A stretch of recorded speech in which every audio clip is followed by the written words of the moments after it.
Happy Tuesday morning. I'm Anna Palmer, the CEO and one of the founders of Punchbowl News. We are in Pittsburgh this morning, which is very exciting. Thank you all for joining us in person, and for those of you who are joining on the live stream, I am thrilled to be here to do a pop-up conversation with Senator Dave McCormick. It's the first time he's taking the Punchbowl News stage. A big thank you to BlackRock for making this conversation possible. This morning, we are going to be talking news of the day, government shutdown, lots happening or not happening in Washington. We're also going to dive deep on economic growth, retirement security, infrastructure investment, and much more. After my conversation with the senator, I'm going to be joined on stage for a fireside chat.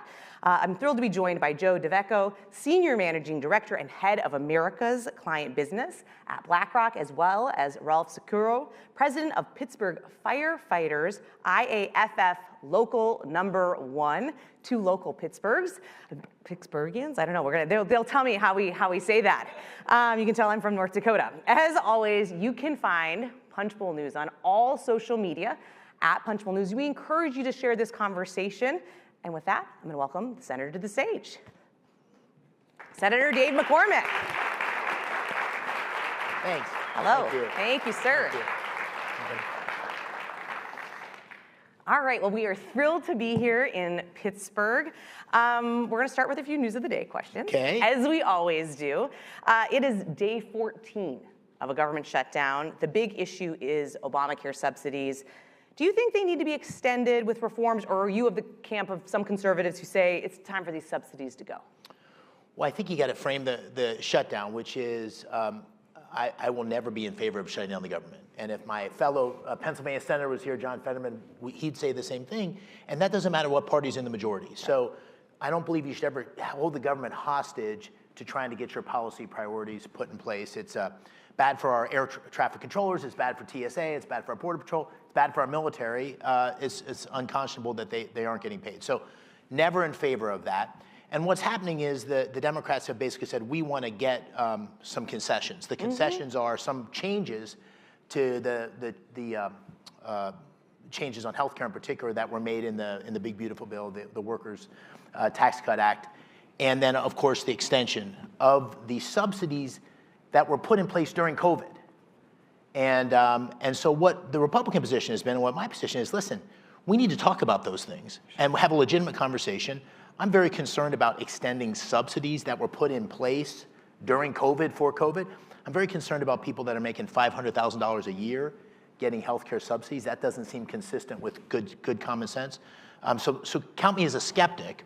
But that's not the point right now. The point is we should have that meaningful discussion after the government's up and running, and this isn't the way to get good outcomes. All right, well, the Trump administration went forward with mass layoffs and is rescinding funding projects for a lot of blue states during the shutdown. Do you agree with President Trump's decision to do this? Well, when you say mass layoffs, I'm not sure I know what exactly has happened. So I've been following the news carefully. I know there's been some layoffs. I mean, 4,000 plus. 1,000. Well, we have 2.9 million federal workers. Okay. So I know there's been some adjustments made, and I think that's probably part of what needs to happen in a time of duress on the government. But my basic view is that we should get down to the business of governing with appropriations that reflect the priorities of the American people. Yeah. And for people that are leaving the government, the federal workforce, and I do think the federal workforce needs to be shrunk. It grew by 400,000 people in the last administration. So I do think that we have a bloated government.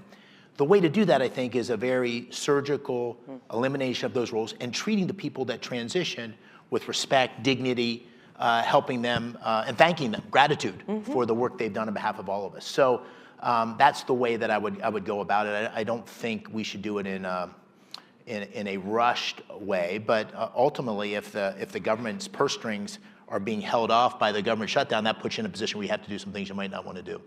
All right, one last question here on kind of news of the day topics. The president has moved pretty aggressively to try to reshape the Federal Reserve. It's no surprise he wants interest rates to go lower. That's been a long time pressure campaign. Are you worried at all about the loss of Fed independence? I mean, you have a history, a background in financial markets and finance that maybe not only the U.S., but other countries will lose trust in America and its independence? First of all, I'd start with saying I absolutely think Fed independence is critical, crucial. That's what Secretary Bessent said. That's what the president said, that an independent Fed is important. At the same time, I also agree there's been mistakes from the Fed, and I think we're behind the 8 ball in terms of lowering interest rates.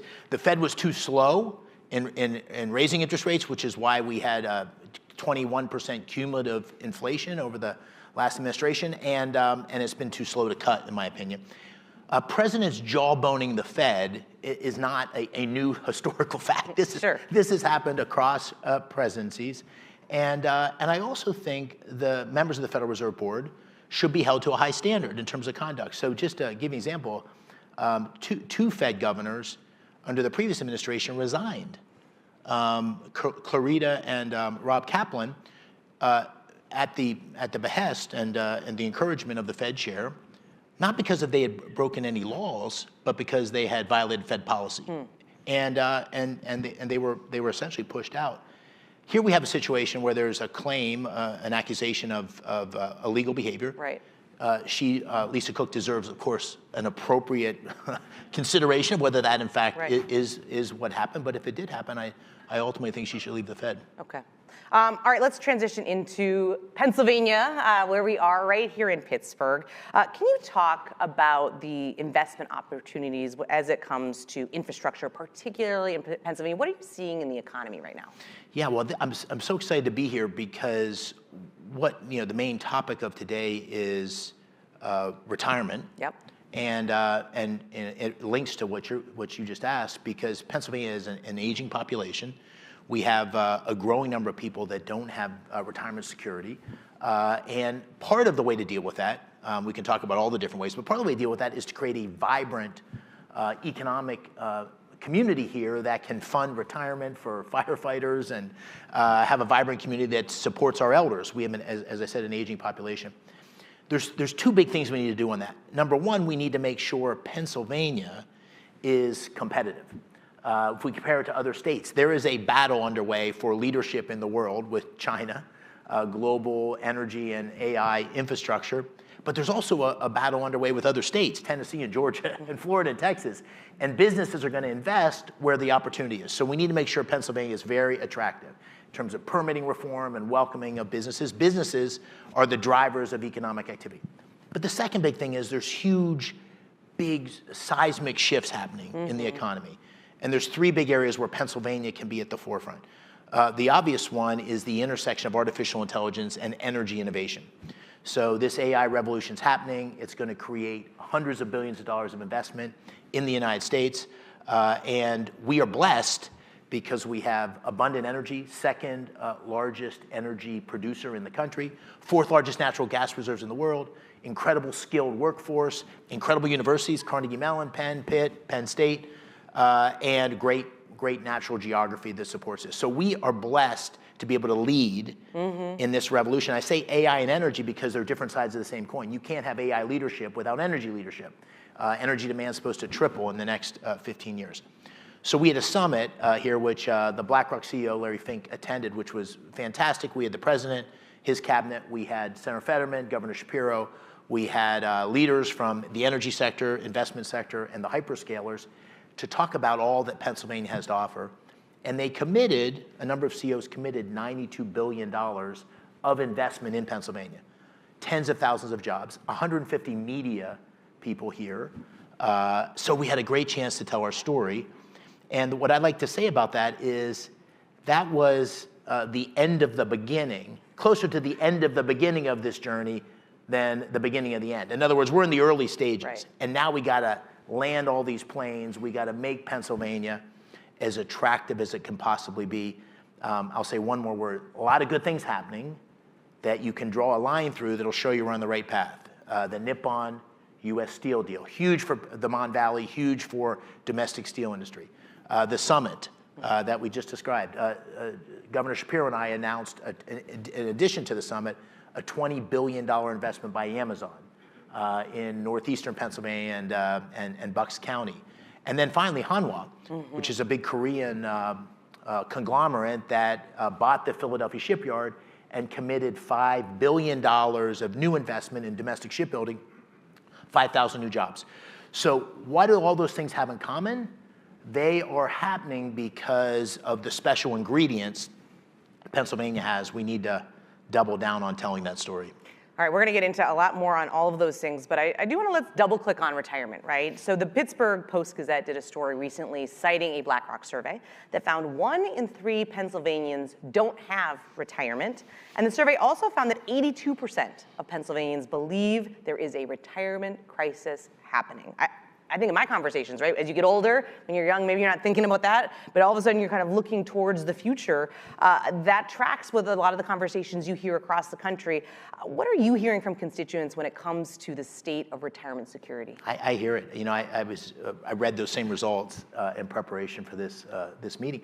I literally had a woman from Philadelphia in my office last week who was talking about like her fears about her retirement security. And she is within the majority, right? There's in the survey you note, more than 2/3 are concerned about it. Right. 50% have 50,000 or less in retirement savings, and 1/3 have nothing. So that's very consistent with what I hear on the ground. And you know, there's a couple big reflections on that I'd like to say. If you're in a retired person and you're living on fixed income, which a large majority are, the most insidious thing that can possibly happen is inflation, because your prices are going up. You're living, it's a subsistence. You're living in paycheck to paycheck, Social Security check to Social Security check, and prices have gone up by 20%. That's what happened in the last 4 years. The cumulative inflation rate was 21%. Wages across the board didn't keep up, but if you're on fixed income, you're really hurting. So we should just know that's like a thief that's reaching into your pocket and stealing money. For many people in this room, you may not feel it if eggs are 30% more, but it is a huge deal for people in retirement. So the number one thing we can do is sort of get inflation under check. Actual inflation is come down pretty dramatically at 2.5%, but the cumulative effect is a real big problem. So that's one, and we got to have cost of living adjustments that reflect what's happened with inflation. Second thing we got to do is create a vibrant economy, like we just talked about. Right. That's how we fund the pensions. Like, where do you think the money comes from in the public sector? It's a result of being able to fund the pensions for our public sector workers. And then we need to have reforms. There were some reforms that came forward in the big, beautiful bill. The Enhanced Seniors Act, which gives additional tax protection for a certain number of recipients of retirement savings, Social Security. There was the Trump accounts, which are essentially the kinds of innovations that need to happen where we fund retirement early and have the compounding effect for Pennsylvanians and for Americans. But there's more we need to do. And I think in upcoming legislation, I think you'll see ways for enhanced retirement. It's a big deal everywhere, but it's a big deal in Pennsylvania particularly because we have an aging population. I'm on the aging committee, which Senator Casey was on previously, and he and I had a lot of differences, but we share this concern about our aging population here in PA. How about one other question on that line? As you think about kind of innovation in this area or legislation, President Trump put out a recent executive order to help Americans who are currently saving for retirement with their 401ks. You obviously have this background in financial markets. Is that policy helpful to Pennsylvanians? Are you supportive of something like that, saying that it shouldn't just be kind of that you should open those up a little bit? Yeah, I think part of this is giving more flexibility in instruments. The instruments are changing, that you get compounded tax-exempt return. That's essentially what you want to do to be able to solve the problem. And we got to protect Social Security. People politically, that's always the thing people say. But I think substantively, when you talk about the retirement crisis, you have to protect those benefits. When I was running the second time, this was Social Security was in the news. Are you going to protect Social Security? And my dad called me, who's 87, lives in Enola outside of Harrisburg, and he said, "Listen, I think you'd be a great senator, but if you touch Social Security, I'm not voting for you." And this is the way most Pennsylvanians feel. Like, you got to protect the promises that were made. So there's got to be reform in additional ways that people can have individual retirement accounts. But when I say reform, don't read a subtext of therefore take away. I think we're going to have to live up to the commitments we made and innovate on top of that. To be additive. So you mentioned a lot of activity here, right? The U.S. Nippon Steel deal, others. Let's shift into kind of workforce, because I think that's one of the big things that is on a lot of Americans' minds right now, with all the projects going on and the kind of prospective $90 billion of investment. There's a need for skilled labor and trades. How are you engaging with skilled labor, and do you think it's important for them to create economic security through things like public pensions? Yeah, well, I think that those revolutions that I described, one of the things that they have in common are AI, this artificial intelligence revolution. And people say, well, should we really be in favor of that or for that? And I just want to start by saying, it's not a, are you in favor of it or not? It is happening. The world is changing dramatically. So the question for Pennsylvania is whether you want to be in front of that or behind it. Do you want to lead and be the beneficiary of leading, or do you want to be trying to catch up? And so I'm of the mind that we have to lead. And part of leading is recognizing this is going to be disruptive. And ironically, the disruption, I think, is more likely to be on the white collar side than the blue collar side, at least in the near term. So if I look at the next 5 years, the thing that I see more than anything is this enormous investment in AI and energy infrastructure. The Energy Summit, as enormous as that was, $92 billion was the tip of the iceberg. So there was $50 billion of energy infrastructure, $40 billion of data centers. Just think of the jobs, welders, pipe fitters, steam fitters, electricians that are created by this enormous infrastructure investment. And the biggest problem we have is not enough skilled labor. By the way, if you go on any fracking rig, I bet I've been on 6 or 7 fracking rigs in the last 2 years. I do this every time. I go up to the guys that are working there, I go, hey, where are you from?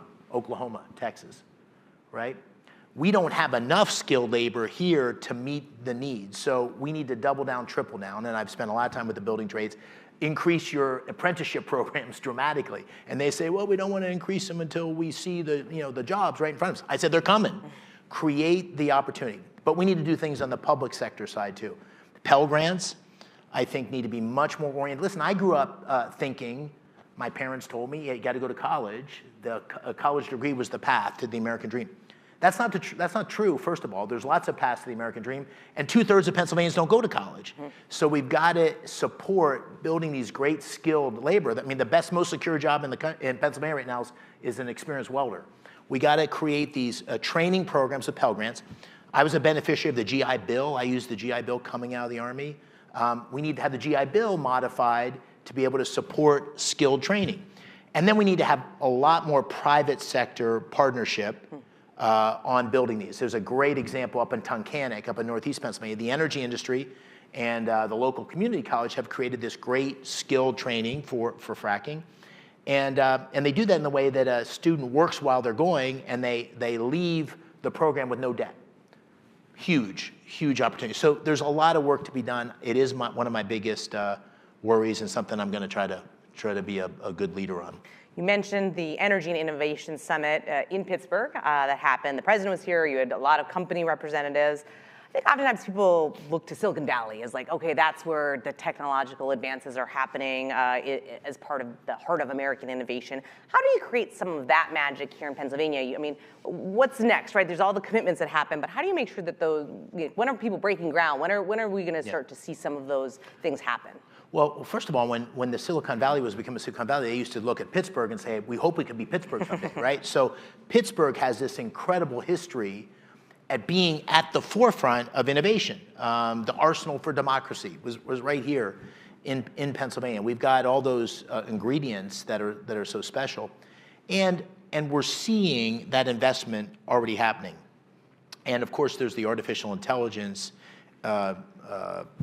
research and investment that's happening. We have the Army Artificial Research Lab based right here. Carnegie Mellon, I think by most measures, is the #1 school in the world for artificial intelligence. So we have these incredible assets, and we have AI Alley. If you go up into Baker Square right now, you'll see, I don't know, 15, 20 AI companies there. And you've got this beautiful combination of big, huge hyperscalers like Google, that's because of 1,000 people there or more, plus you have all these startups. So I think we're well on the way. I think what we need to do is tell that story even better, and I think we need to make it easy. We need to make it easy. We have so much to offer. Cost of living, this great, vibrant community. All of you that are Yinzers know how special this place is, but you got to tell the story. And so I think we're well positioned to do that.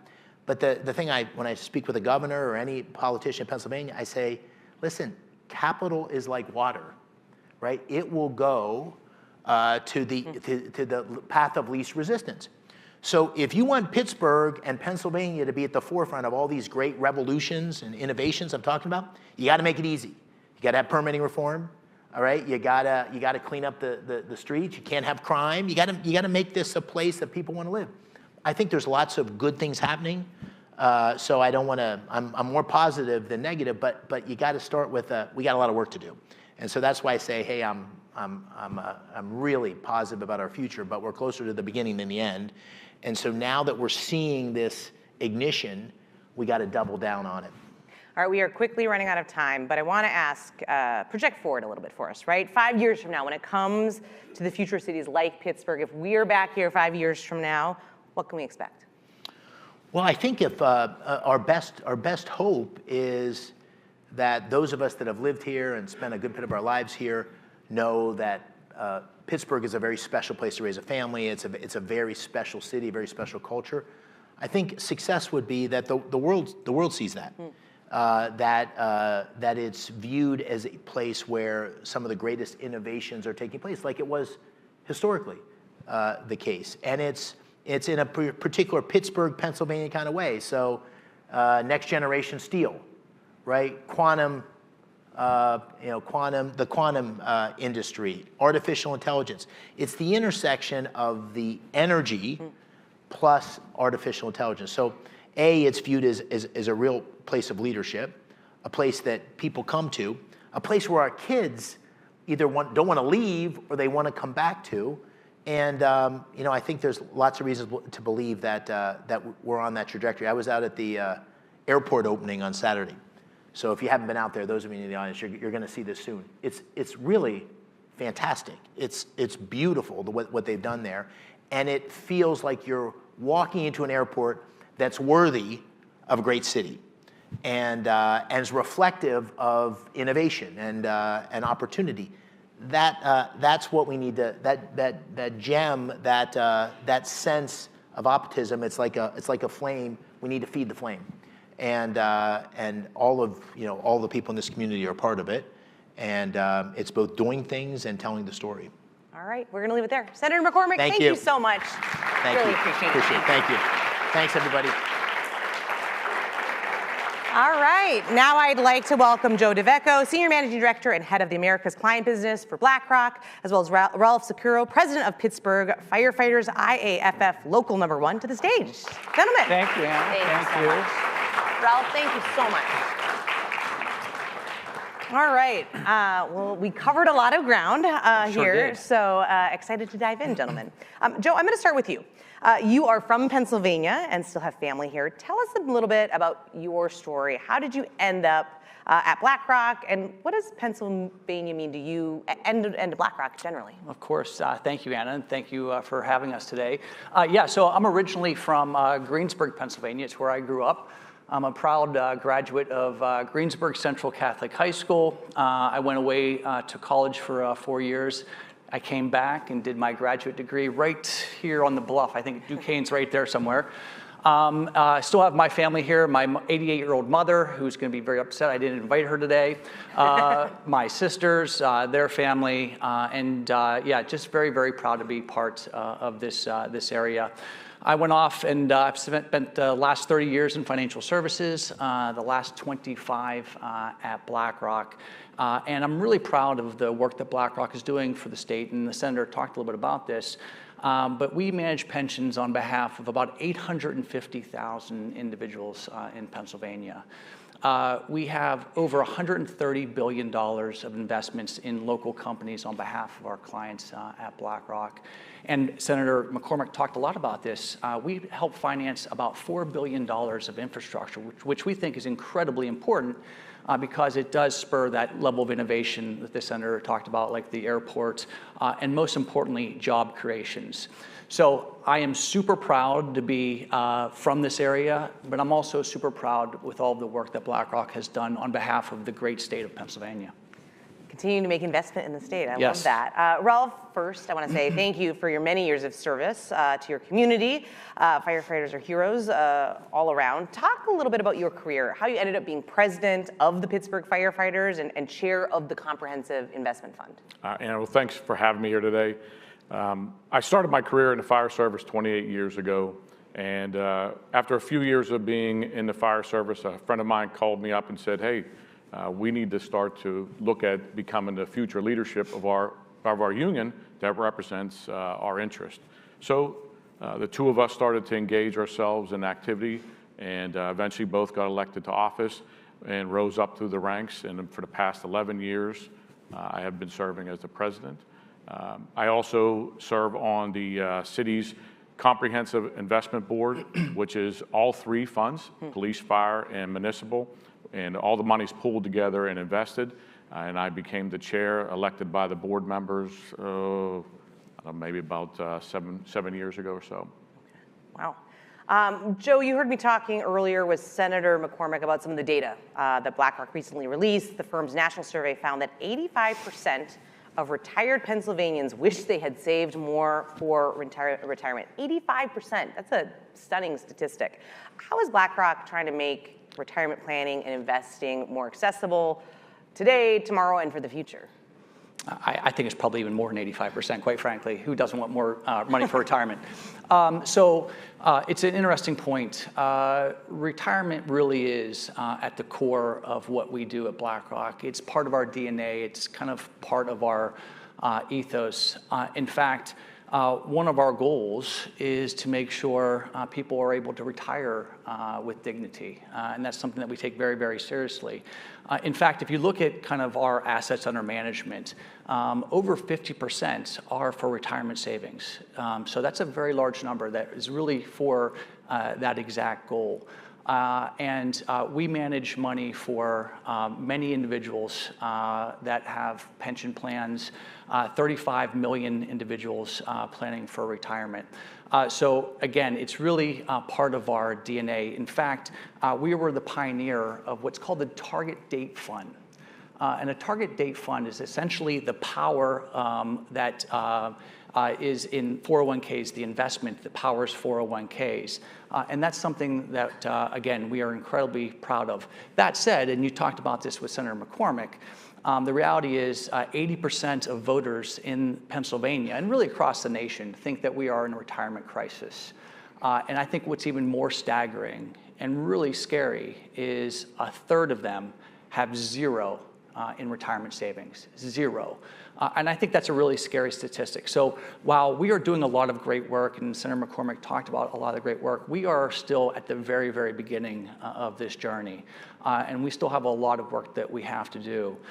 One small step that we are actually taking, and I think I'm the first to announce this, Ralph, I'm not sure if you've announced this already to your crew, but BlackRock is going to take a step in contributing about $1,000 to every dependent of a currently employed firefighter in Ralph's local. So that just gets the nest egg started to plan for retirement, to plan for education, just to plan for those long-term events. So that's one small step, but we really need more communities, we need more policymakers, we need more financial service companies. We need to all do this collectively to ultimately solve this, really the beginning of a major, major problem. Well, that's a big investment. I mean, talk about this. I mean, you're in the trenches when it comes to retirement. From your experience, do today's pension system meet the needs of firefighters? Are there more investments like BlackRock's announcing today that are needed? Well, first, let me address the investment that BlackRock's willing to make to our members. It's exciting news for all of us to hear that. It'll definitely set up the future of their children going forward. So we're lucky to be a partner with them on this issue. So we appreciate that very much. When it comes to public pensions for firefighters, one, they're not all created equally. So there's nuances with each pension fund that's out there or each pension benefit design. And in Pennsylvania, between police, fire, and EMS, or police, fire, and municipal, you have over 3,000 pension funds. Now, some of them are doing very well, some are not. But specifically when it comes to firefighters, we have a unique career. We have a very physically demanding and mentally straining career. And it requires us to, a lot of times, leave service earlier than other careers. And sometimes it is the safest thing for the individual to leave before 65 or 70 years old, and sometimes it's the safest thing for the public. The last thing the public needs is to have a firefighter continue their career when they shouldn't be because they're worried about the retirement security. Absolutely. Joe, I want to pivot here a little bit. I asked Senator McCormick about President Trump's recent executive orders when it comes to including private assets in 401ks. This has been a big issue that has been percolating for a while. 2/3 of voters support expanding retirement access to allow this. How could this work? We're kind of in the beginning phases of this. Yeah, it's probably the biggest question that we get, and I see a contingency here from PNC, and I'm sure they would echo this as well. This is all about choice and access. The reality is pension plans have long had some level of private assets, private markets, and you could argue that's one of the reasons why they have outperformed the traditional 401k over the last number of years. So if you think about it, and just what's changed in capital markets over the last 40 years, there are 50% fewer publicly traded companies than there were 40 years ago. That's a big number. That means that investors just don't have as many choices when they build those portfolios. And I think the second kind of subtext of that is if you look at the best run companies in the US and really around the world, about 80 to 85% of them are privately held. So the best run companies that are generating over $100 million of revenue a year are privately held. So for us to build better portfolios, for us to make sure that we're giving great access to our investors in these portfolios, we truly believe that we have to modernize the retirement system and modernize the 401k plan. And we think through the structure of a target date fund that I mentioned earlier, which over the last 30, 40 years has been in public markets only. If we have the ability to add more private assets to those portfolios, we believe that there's an opportunity to have more diversification, more upside return, and ultimately access to some of the best run companies in the United States. All right, Ralph, I'm going to end here, and then we're going to do one quick wrap-up speed round here before we get the hook. Pensions can be subject to changes depending on political shifts, government priorities. How do we ensure, from your perspective, kind of leading one of these, how do we ensure public pensions remain protected from political agendas in such a divided time right now? Well, it's a difficult answer because you have elected officials that come in every 4 years. So pensions are a long-term investment strategy. You have investments that are there. You need to make sure the contributions are coming in. And as an elected official is looking at their budget in that 4-year time period, sometimes they do not make their full contributions into the pension fund. Almost every pension fund that ever struggles out there can be led back to not making the contributions to the fund originally. You're going to have ups and downs in the investment world, right? Those are all calculated in there through the actuaries and financial advisors as to how we ride those things out. But if you don't start with the right contributions each year, then you're already behind the 8 ball. Mm-hmm. So we need to have more governance and more transparency in pension funds. Having people that are on these boards that are not necessarily politically appointed people. They need to have people from the funds that are the direct beneficiaries, so when they're making decisions, they know that they're going to directly benefit from those. And if they make bad decisions, they're going to suffer from those decisions. Right, people that are actually getting the investment. That Absolutely. makes a ton of sense. All right, before I let you go, I often like to end these conversations to make sure that people in the audience, but then also we have a lot of folks in Washington, aides, people that are working on these issues. What's the one thing you hope people will take away from this conversation? We'll do you first, and then Ralph, will give you the last word. Number one is that BlackRock is here.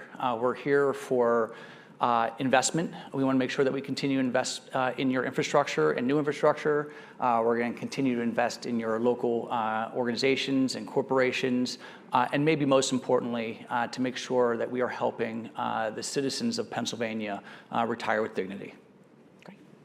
For me, I think that I like everybody to know there's nothing better for retirement security than a defined benefit pension plan. You have a predictable income for life. And I think that everybody deserves these type of benefits to be in their retirement security. The last thing we want to do as workers is finally get to that point in retirement, and a few years later you find out that it's dried up, all the money's gone. So I think that pensions are good for all of us, and I think if more companies will get back to providing that for their employees, it would be better for our country as well. All right, we're going to leave it there. Thank you both so much for joining me. A big thank you to Senator McCormick for joining us, and thanks to all of you in the audience and on the live stream. Have a great day and stay safe, everybody.